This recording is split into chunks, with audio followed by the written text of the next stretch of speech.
Anak-anakku kelas 5, hari ini kita akan belajar tema 1, organ gerak hewan dan manusia, subtema 1, organ gerak hewan, pembelajaran 1.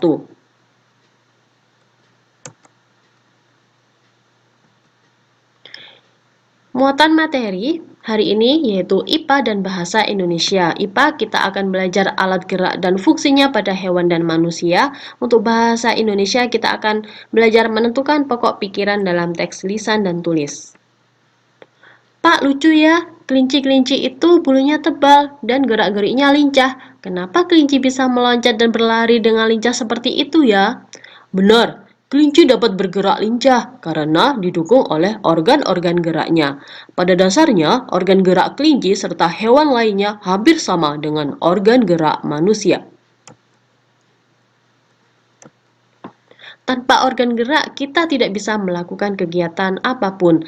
Mari teman-teman kita belajar tentang organ gerak manusia dan hewan.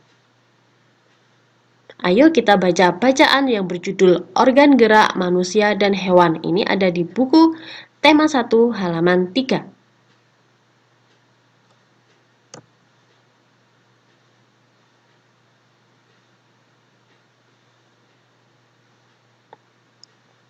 Sudah selesai membaca? Jika sudah selesai, kita akan belajar menentukan pokok pikiran dalam teks tulis. Ide pokok adalah gagasan yang menjadi dasar sebuah paragraf. Ide pokok disajikan ke dalam bentuk kalimat utama. Kalimat utama yang memuat ide pokok ini bisa berada di awal paragraf, di tengah paragraf, atau di akhir paragraf. Nah, kalimat utama yang ide pokoknya berada di awal disebut paragraf deduktif. Jika berada di akhir disebut paragraf induktif. Jika berada di awal dan di akhir disebut paragraf deduktif induktif atau paragraf campuran atau paragraf kombinasi.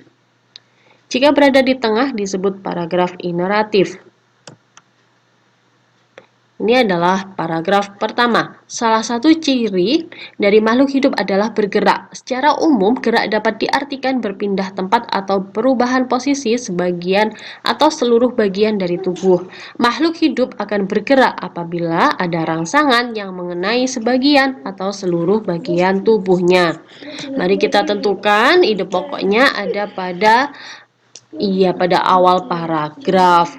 Nah, sisanya ini yang tidak mendapat garis merah adalah kalimat pengembang.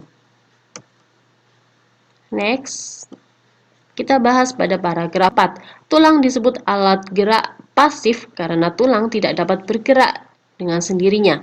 Tanpa adanya alat gerak aktif yang memengaruhi tulang, maka tulang-tulang pada manusia dan hewan akan diam dan tidak dapat membentuk alat pergerakan yang sesungguhnya.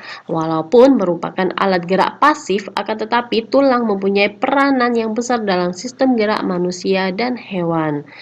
Nah, yang mendapat garis merah ini merupakan kalimat utama, sedangkan yang tidak mendapat garis ini adalah kalimat pengembang. Kita tentukan ide pokoknya berada pada kalimat utama. Inti dari kalimat utama ini disebut ide pokok, yaitu ide pokok paragraf keempat adalah tulang disebut alat gerak pasif.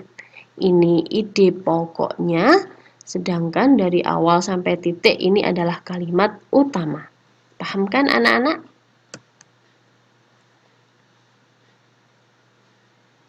Nah, bacaan tadi terdiri dari 5 paragraf. Ini adalah ide pokoknya serta kalimat pengembangnya.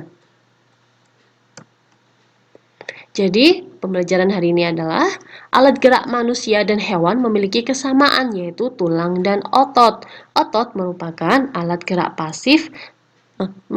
Tulang merupakan alat gerak pasif, sedangkan otot merupakan alat gerak aktif. Oke. Thank you, terima kasih sudah belajar bersama Bu Wika, semoga bermanfaat. Sampai jumpa dan tetap semangat. Jaga kesehatan ya anak-anak.